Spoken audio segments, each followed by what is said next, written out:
Perkenalkan, nama saya Diakon Theodorus Agung, biasa dipanggil Diakon Theo. Saya sedang bertugas di Paroki Maria Bunda Segala Bangsa Kota Wisata. Terima kasih. Halo semuanya, perkenalkan nama aku Vanessa Nathaniela dari kelas 12-2. Hari ini saya akan mewawancarai salah satu anggota gereja namanya Diakon Theo untuk mewawancarai sedikit informasi mengenai agama aliran sesat.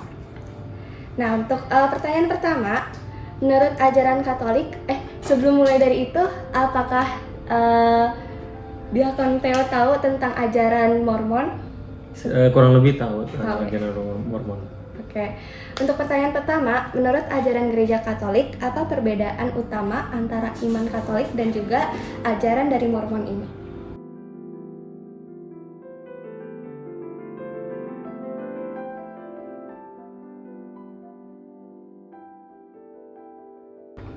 Perbedaannya adalah di konsep Tritunggal, di konsep kealahan di dalam gereja Katolik maupun di Mormon.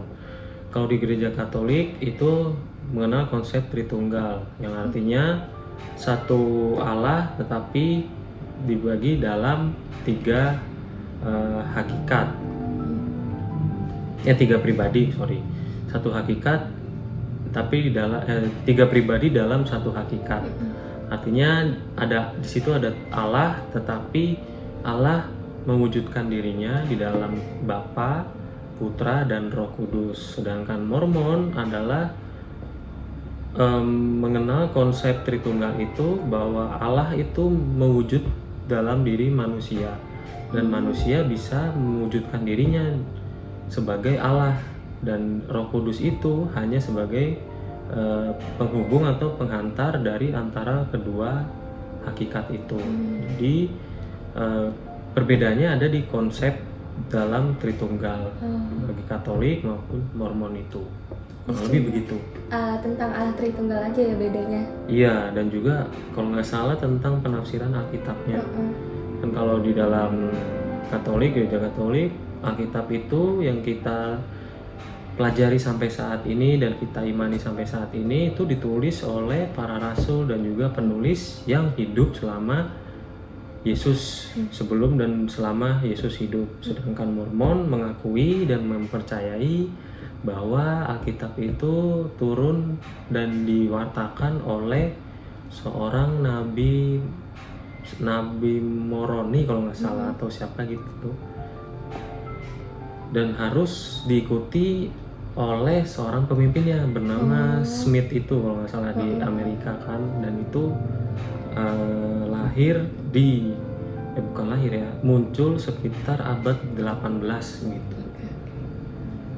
Untuk pertanyaan kedua, bagaimana pandangan gereja Katolik terhadap penggunaan kitab suci selain Alkitab dan ajaran Mormon?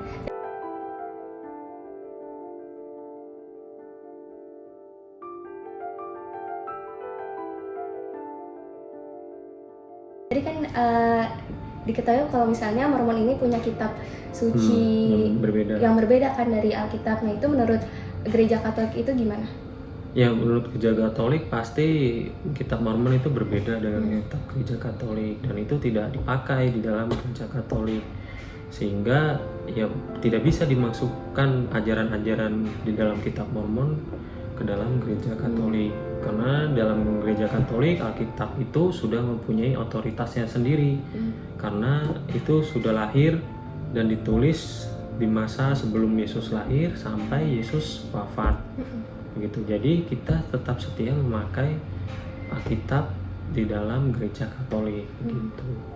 Kira-kira perbedaan antara Alkitab Mormon sama Alkitab yang biasa kita pakai itu apa aja, maksudnya perbedaan yang membedakan?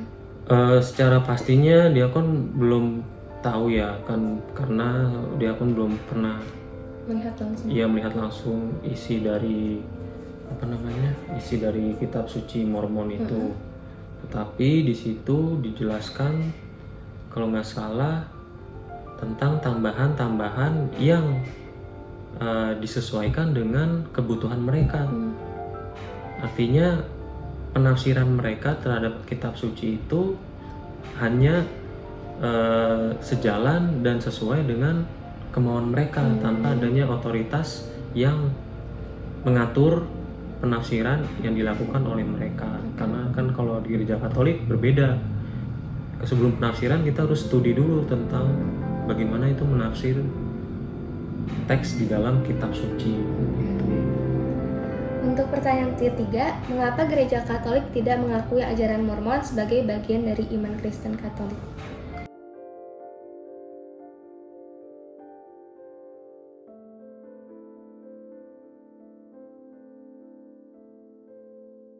Tidak mengakui ajaran Mormon karena tentu ajaran dari agama Mormon ini adalah berbeda dan sangat bertentangan dalam konsep di dalam gereja Katolik.